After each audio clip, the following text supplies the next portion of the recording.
Hello, ಯಾರ್ರೀ? ಟೀಚರಾ? ಯಾರ teacher? ಹೌದು, ಬುಕ್ಕಿ ನನ್ನ ಮಗಳೇ ರೀ. 9 ತಿಂಗಳು ಹೊಟ್ಟೆಲಿ ಇಟ್ಟಿದ್ದು ಮಮ್ಮಿ ನಾನು ಆಟ ಆಡಕ್ಕೆ ಹೋಯ್ತೀನಿ ಅಂತ ಹೇಳಿದಕ್ಕಷ್ಟೇ ಆಸ್ಪತ್ರೆಯಲ್ಲಿ ಹೋಗಿ ಡೆಲಿವರಿ ಮಾಡಿಸ್ಕೊಂಡು ನೆತ್ತಿದ್ದು. ಬುಕ್ಕಿ ನಿಮ್ಮ ಮಗಳ ಅಂತ ಕೇಳ್ತಿರಲ್ಲ. ಹಿ ಹಿ ಹಿ ಹಿ ಹಿ. ಸಾರ್, ನೀವು ಬುಕ್ಕಿ ಮಾಡ್ಸೋಣ ಅಂತ ನಂಗೆ ಗೊತ್ತಾಗ್ಲಿಲ್ಲ ಸಾರ್. ನಮ್ಮ ಮಗಳು ರಜೆ ಮಾಡವಳೆ ಸಾರ್. ಏನಕ್ಕ? ಅದು ಅದು ಸಾರ್, ನಮ್ಮ ಅಜ್ಜಿ ವಯಸ್ಸು ಬಂದ್ಬಿಟ್ಟವ್ರೆ, ಶಾಸ್ತ್ರ ಮಾಡ್ತಾವೆ ಸಾರ್. ತು ತು ತು ತು ತು ತು ತು. ಅಜ್ಜಿ ವಯಸ್ಸಿಗೆ ಬರೋಗಿಲ್ಲ ಅಲ್ವಾ?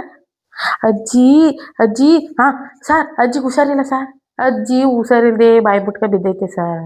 ಎಲ್ಲರೂ ಹಾಲಾಗ್ತವ್ರೆ. ಹೆಂಗಿದ್ರು ಇವತ್ತು ಸತ್ತೋಯ್ತಾಳೆ. ನಾಳೆ ಮಣ್ಣು ಮಾಡ್ಬಿಟ್ಟು ಬುಕ್ಕಿನ ಸ್ಕೂಲ್ ಕಳ್ಸ್ಕೊಡ್ತೀನಿ ಸಾರ್.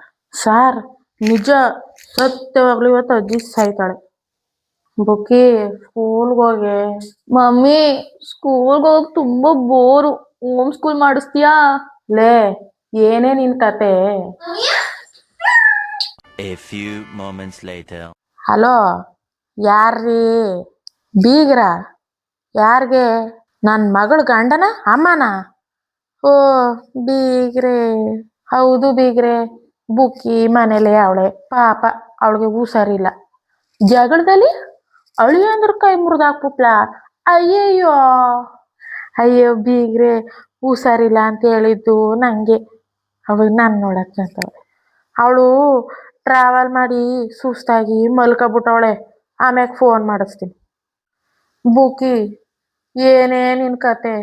ಸ್ಕೂಲಲ್ಲಿ ಸುಳ್ಳು ಹೇಳಿಸ್ತಾಲ್ದೆ ನಿನ್ ಗಂಡನ ಮನೆಯವ್ರಿಗೂ ಸುಳ್ಳು ಹೇಳ್ಬೇಕಲ್ಲವೇ? ಅಮ್ಮ, ನಂಗೆ ಸ್ಕೂಲ್ ಇಷ್ಟ ಇಲ್ಲ ಅಂದಾಗ ಹೋಮ್ ಸ್ಕೂಲ್ ಮಾಡ್ಕೊಟ್ಟೆ, ಕಾಲೇಜ್ ಇಷ್ಟ ಇಲ್ಲ ಅಂದಾಗ ಕರೆಸ್ಪಾಂಡಿಂಗ್ ಕಟ್ಕೊಟ್ಟೆ. ಅದೇ ರೀತಿ ಸಂಸಾರ ಫ್ರಮ್ ಹೋಮ್ ಮಾಡ್ಕೊಡಮ್ಮ.